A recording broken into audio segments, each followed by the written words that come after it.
Good afternoon, Year 5. And today is Tuesday, the 2nd of March. Our learning objective is to understand how glaciers are formed. Now, last week we looked at what shapes our world. That was our key question for this topic. And we looked at some of the causes that change the shape of our land. So just with your talk partner, if you're in school or if you're at home, just jot down some of those causes for the land to change shape.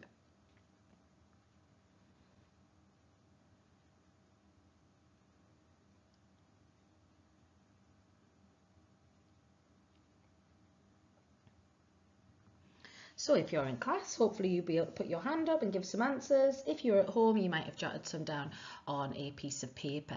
So some of the causes were from the wind and rain, volcanoes, earthquakes. We looked at human causes as well. We looked at ice and the water in rivers flowing and how that has shaped our world. And one of the key words in our vocabulary list from last week was the word glacier. So this week we're going to find out what a glacier is. On a piece of paper or on a whiteboard, if you're in school, write down 4 questions about this picture. So it might have, remember, questions: who, what, when, where, why, ending with a question mark.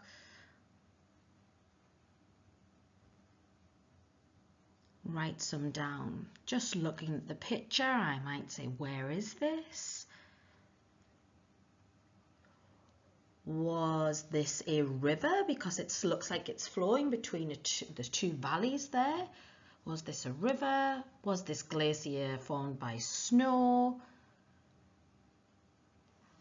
How is there still a lot of snow at the bottom there when it looks like a quite warm day? It looks quite hot. Got blue skies there. We've also got some vegetation up on the right here as well. And then down the bottom here you can see some people. Okay, so write down 4 questions that you have about this picture here. So if you're at home, just pause the video, or if you're in school, just pause it. Give yourself a chance to write them down and share them either with the person at home or somebody sitting next to you in school. Okay, so what is a glacier? Let's have a little look at, I've got a piece of text here with some of the words missing. Okay, we're just going to read it, first of all, with the missing gaps, and then we're going to think about putting some of the words in. So a glacier is a body that is formed in cold and something areas across the world. They something very slowly downhill due to gravity. As a result, they something of the land around them.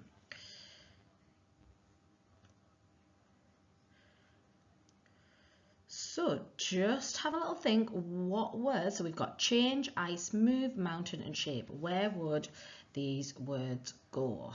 Have a little think to yourself there, read it through, try and put them in.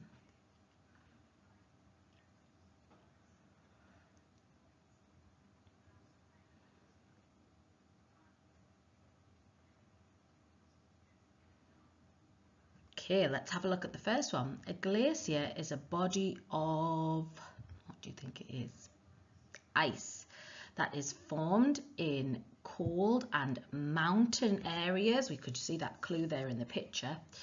They move very slowly downhill due to gravity. Remember, we've come across that word gravity in our space topic, everything, and our forces topic, everything being pulled to the center of the earth.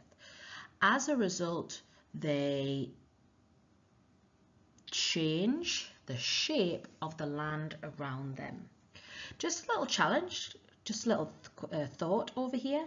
What might make a glacier change size and what might make a glacier speed up or slow down? Think about the movement and what the glacier is made of and temperature for that one. There are several different types of glacier. Now there's a little activity, a matching activity, where you need to move around the room and things. Obviously you won't be able to do that at home, but the people in school, you should be able to do that matching activity. So here we've got a picture and then a description here. So this is a picture of an ice sheet, which is a mass of ice that covers an area greater than 50,000 kilometers square. So a huge area there. Over these next few slides, we're going to look at the different types of glaciers and the different names that they have. So the first one here, we have, this is valley glaciers, are streams of flowing ice that are contained within a steep-sided valley. So here we've got the very steep valley, making that V shape, where we've got the glacier in the middle of that there. Okay, this next picture here is an ice cap. An ice cap is an area of ice that covers less than 50,000 kilometers squares of land. So it's just like a cap, a smaller area. This one, let's have a little look. This is a slightly different shape. So yes, it's coming through a valley, but then if you notice at the bottom, it's almost fanning out.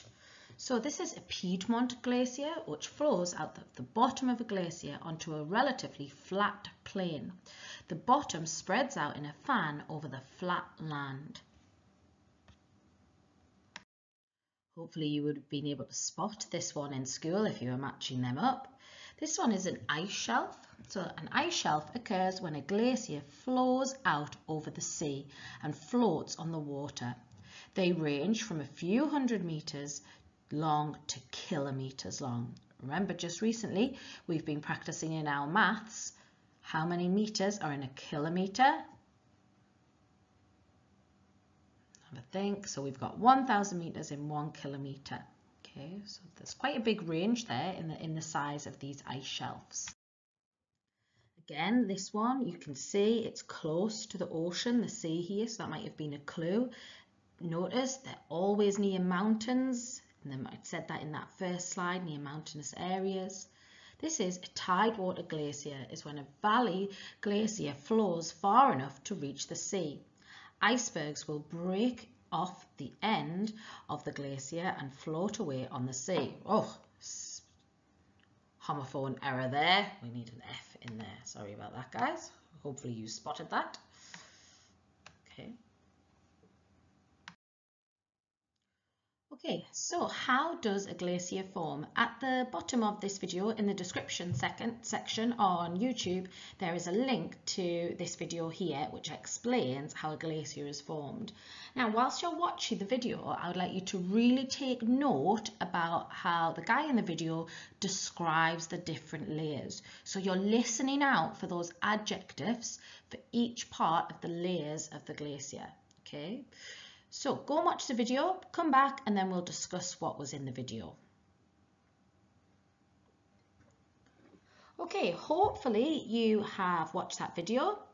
And before we start, a common misconception, what a lot of people think and children, is that the glaciers are formed from when either rivers or streams have frozen. And it's not. You can tell me probably from the video that it is made of snow. Okay. So it's made from snow, not frozen water. A point from the video which I thought was quite interesting, and I don't know if some of you already know this, but that all of the snowflakes are unique. No scientist, geologist has found any two snowflakes that look the same. Okay, and some people think that those avalanches might cause our world to be shaped differently, but in actual fact, although they look quite dramatic, they don't actually change the shape of the land. What's changing the shape is the snow layering and layering on top of each other over time, forming that ice. Okay, so it has very distinct layers, like the rings of a tree, which compress and pack together over time. Okay. They describe the névé or fern layer like a firm snow like glass. Okay. then the true ice at the bottom. The guy in the video described some of the layers at the top, so the kind of the new layer, as fluffy, and then as you get further down those layers over time, over the seasons, the snow turns into rock hard ice. So hopefully you picked out some of those adjectives from the video there. Okay, this one is another video to watch about how does a glacier move. So again, you need to watch the video and come back and see if you can think about how a glacier moves. So go and watch the video, guys. It's the second link in the description section at the bottom of the video.